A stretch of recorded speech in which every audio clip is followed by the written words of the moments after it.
بسم اللہ الرحمن الرحیم اللہم صلی علی سیدنا و مولانا محمد افضل صلواتک بعدد معلوماتک وبارک وسلم وصلی علیہ۔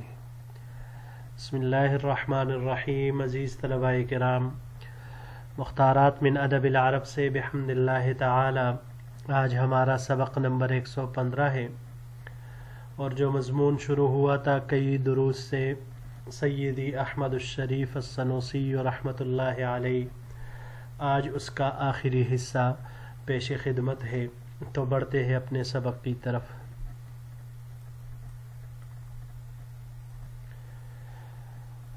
پچھلے سبق میں ہم نے پڑھا کہ سید مہدی، سید محمد سنوسی رحمہم اللہ، یہ تمام حضرات، ان کی کوششیں یہی ہوتی تھی کہ لوگوں میں جہاد اور جنگی آلات و اسباب کے جمع کرنے کا شوق اور جذبہ پیدا ہو جائے۔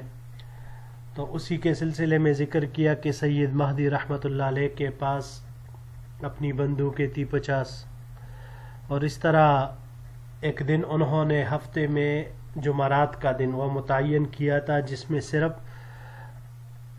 تمام دروس اسباق چھوڑ کر دوسرے کام کیے جاتے تھے جو ہاتھوں سے ہوتے تھے۔ بہت ساری محنتیں، بنائی، تعمیر، صحافت، یہ تمام چیزیں، کارپینٹری وغیرہ، تاکہ ان چیزوں کے ذریعے سے بھی طلباء میں وہ آگے بڑھنے کا ایک جذبہ وہ پیدا ہو جائے اور مریدین بھی اس سلسلے میں آگے بڑھے۔ مطلب یہ کہ صرف وہ عبادتوں پر اکتفا کرنے والے نہ بن جائے، بلکہ اس کے ساتھ ساتھ دنیاوی اسباب اختیار کرنے والے بھی وہ بن جائے۔ تو اسی سلسلے میں اپنی بات کو جاری رکھتے ہوئے فرماتے ہیں، وَأَحْيَانًا يَقُولُ لَهُمْ الْكِيمِيَاءُ هِيَ كَدُّ الْيَمِينِ وَعِرَقُ الْجَبِينِ۔ ما قبل میں ہم نے پڑھا کہ بعض طلباء نے سید سنوسی رحمہ اللہ سے درخواست کی کہ ان کو کیمیا کی تعلیم دے۔ تو ماقبل میں تو ہم نے پڑھا کہ انہوں نے فرمایا تھا کہ بھئی الکیمیاء تحت سکۃ المحراس، کہ کیمیا ہل میں لگے ہوئے لوہے کے نیچے ہے، یعنی ہل چلاؤ تو تب آپ کو کیمیا وہ سمجھ میں آئے گی۔ اور کبھی کبھی ان کو کہتے الکیمیاء ہی کد الیمین وعرق الجبین، کہ علم کیمیا ہاتھ کی جفا کشی، سخت محنت اور پیشانی کا پسینہ ہے۔ وَكَانَ يُشَوِّقُ الطَّلَبَ وَالْمُرِيدِينَ إِلَى الْقِيَامِ عَلَى الْحِرَفِ وَالصَّنَاعَاتِ، طلبہ اور مریدین کو حرفت و صنعت اپنانے کی طرف بہت شوق دلاتے تھے۔ وَيَقُولُ لَهُمْ جُمَلًا تُطِيبُ خَوَاطِرَهُمْ وَتُزِيدُ رَغْبَتَهُمْ فِي حِرَفِهِمْ، اور ان کو ایسے ایسے فقرے کہہ ڈالتے جو ان کے دل کو خوش کر دیتے، وَتُزِيدُ رَغْبَتَهُمْ فِي حِرَفِهِمْ، اور ان کے پیشوں اور کسبوں میں ان کی لگن اور شوق کو بڑھائے، حَتَّى لَا يَزْدَرُوا بِهَا أَوْ يَظُنُّوا أَنَّ طَبْقَتَهُمْ هِيَ أَدْنَى مِنْ طَبْقَةِ الْعُلَمَاءِ، یہاں تک کہ ان کے دلوں میں اس بات کی یعنی یہ گمان نہ کرے یا شرم نہ کرے کہ ان کا یہ طبقہ علماء کے طبقے سے پست ہے۔ فَكَانَ يَقُولُ لَهُمْ، تو آپ رحمہ اللہ ان سے فرماتے، يَكْفِيكُم مِّنَ الدِّينِ حُسْنُ النِّيَّةِ وَالْقِيَامِ بِالْفَرَائِضِ الشَّرْعِيَّةِ وَلَيْسَ غَيْرُكُم بِأَفْضَلَ مِنكُم۔ تو آپ ان کے دلجوئی کے لیے ان سے کہتے کہ دین میں آپ کے لیے حسن نیت، فرائض شرعیہ کو قائم کرنا کافی ہے، اور تمہارے علاوہ دوسرے لوگ تم سے کوئی افضل نہیں ہے۔ وَأَحْيَانًا يُدْمِجُ نَفْسَهُ بَيْنَ أَهْلِ الْحِرَفِ، اور بعض اوقات اپنے آپ کو بھی پیشہ ور لوگوں میں داخل فرماتے ہیں۔ سید محمد سنوسی رحمہ اللہ بعض اوقات خود کو ان میں شامل فرماتے، پھر وہ اگلے سلائیڈ میں انشاءاللہ عبارت آ رہی ہے۔ یہاں پر یہ ایک لفظ ہے جی، یدمجو، دمجا، یہ دموجن باب نصرہ سے مصدر اس کا آتا ہے گڑ جانا، گڑ جانا اس معنی میں، اور باب افعال سے ادماجن، لپیٹنے کے معنی میں یہ آتا ہے۔ اس کے علاوہ باب مفاعلہ سے دماجن موافقت کرنے کے معنی میں آتا ہے، اور یہاں یہ باب تفعیل سے تدمیجن استعمال ہوتا ہے، مصدر داخل کرنے کے معنی میں. یہاں پر یہ باب تفعیل سے ہی استعمال ہوا ہے. جی بڑھتے ہیں اگلے سلائیڈ کی طرف. وَيَقُولُ لَهُمْ وَهُوَ يَسْتَغِلُ مَعَهُمْ. ماقبل میں ہم نے پڑھا کہ بعض اوقات یہ پیشہ ور لوگوں میں اپنے آپ کو داخل فرماتے اور ان سے کہتے اس حالت میں وَهُوَ يَشْتَغِلُ مَعَهُمْ کہ آپ ان کے ساتھ مشغول ہوتے، یعنی ان کے ساتھ مشغول ہوتے ہوئے آپ یہ فرماتے يَظُنُّ أَهْلَ الْأُوَيْرِقَاتِ وَالصُّبَيْحَاتِ أَنَّهُمْ يَسْبِقُونَنَا عِنْدَ اللَّهِ لَا وَاللَّهِ مَا يَسْبِقُونَنَا، کہ علماء اور عابدین یہ گمان کرتے ہیں کہ وہ اللہ کے ہاں ہم سے سبقت لے جائیں گے. ہرگز نہیں، اللہ کی قسم وہ ہم سے سبقت نہیں لے جائیں گے. یرید بأہل الأویرقات العلماء وبأہل الصبیحات العابدین والقانتین. ان کا مراد اہل اویرقات سے علماء اور اہل صبیحات سے عابدین اور قانتین وہ مراد تھے.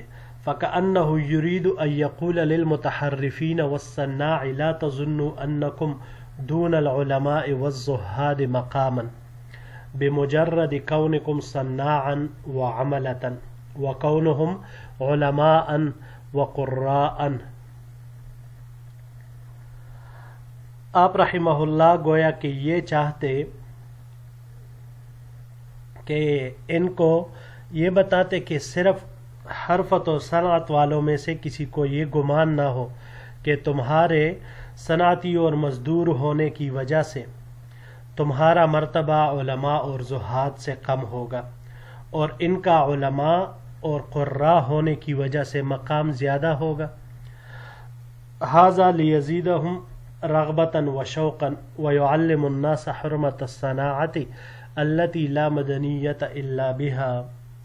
یہ صرف اس لیے فرماتے تاکہ ان کی رغبت اور شوق میں زیادتی آ جائے اور لوگوں کو ان کی صنعتوں کی عزت اور حرمت جن کے ساتھ شہرت قائم ہوتی سکھلاتے تھے. جی بڑھتے ہیں اگلے سلائیڈ کی طرف. هذه الفرقة عملية لا تعتمد على مجرد التلاوة والذكر دون العمل والسير. یہ جماعت ایک عملی جماعت ہے جو عمل اور کوشش کو چھوڑ کر صرف تلاوت و اذکار پر اعتماد نہیں کرتی. فہی تجمع بین العمل الشرعی بحذافیرہ والتجرد الصوفی الی اقصی درجاتہ.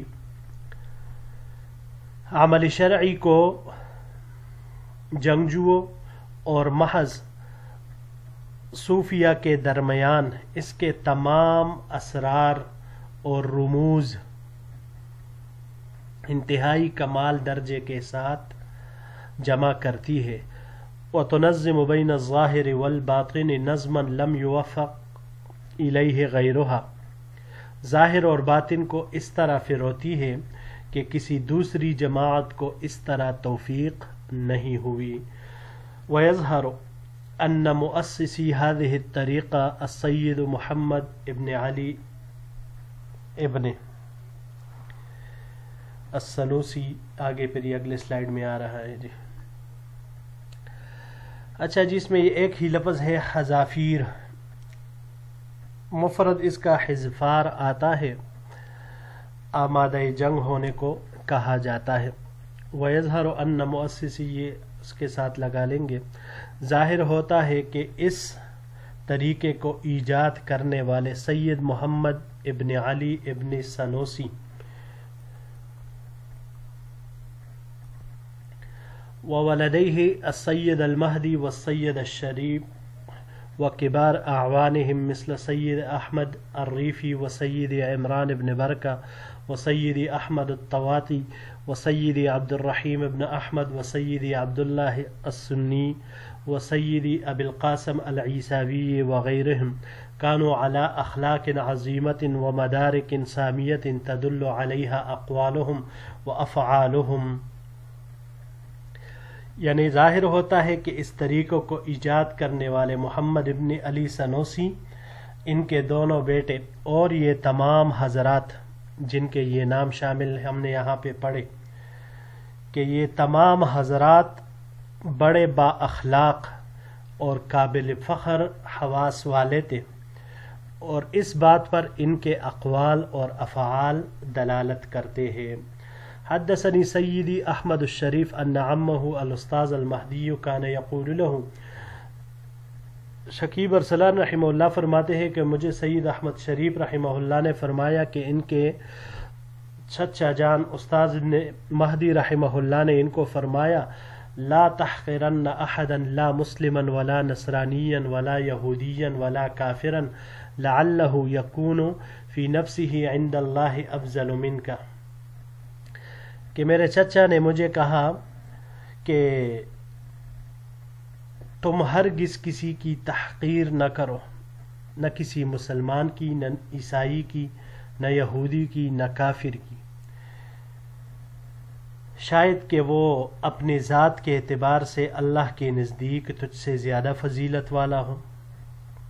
اذ انت لا تدری ماذا تکون خاتمتہ، کیونکہ جب تو نہیں جانتا کہ اس کا خاتمہ اور انجام کس حالت پر ہوگا. یعنی جب انسان کو پتہ ہی نہیں کہ بھائی اس دوسرے بندے کا انجام کس حال پہ ہوگا تو پھر اس کی تحقیر وہ نہیں کرنی چاہیے. تو ایسے بلند اخلاق اور ایسے اعلیٰ تعلیمات سے ان کا وہ کردار اور ان کی زندگی وہ مزین کی ہوئی تھی انہوں نے. بڑھتے ہیں جی آخری سلائیڈ کی طرف.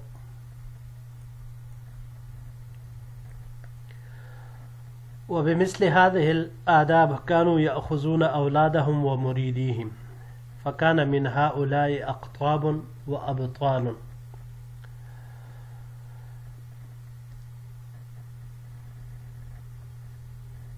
ان جیسے آداب وہ اپنی اولاد اور مریدوں کو سکھلاتے تھے، جس کی وجہ سے ان لوگوں میں قطب اور بعض ابطال کے مرتبے تک پہنچے. یتجمل التاریخ بذکرہم وواسطة عقدہم اليوم هو السید احمد الشریف الذي نحن فی ترجمتہ.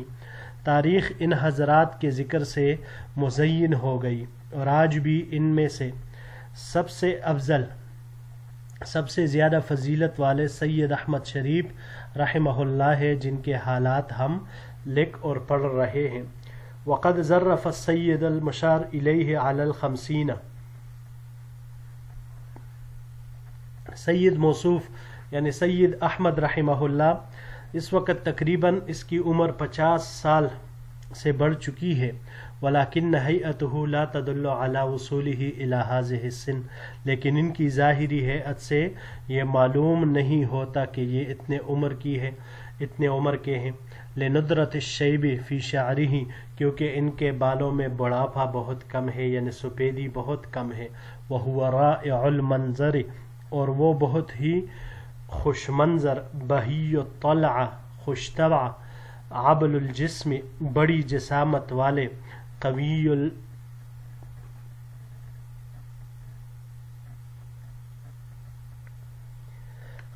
البنیہ، قوی البنیہ یعنی مضبوط فطرت والے، مضبوط فطرت والے ہیں. لا يمكن ان يراه احد بدون ان يجله ويحترمه. یہ ممکن ہی نہیں کہ کوئی ان کو بڑا اور احترام کے لائق نہ سمجھتے ہوئے دیکھے. یعنی جو بھی ان کو دیکھے گا وہ دیکھتے ہی ان کو ایک قابل احترام اور ایک بہت ہی بڑی شخصیت سمجھے گا. جی یہاں پر یہ 2 لفظ ہیں. پہلا ہے ظرفہ. ظرفہ یہ باب ضربہ سے ظرفن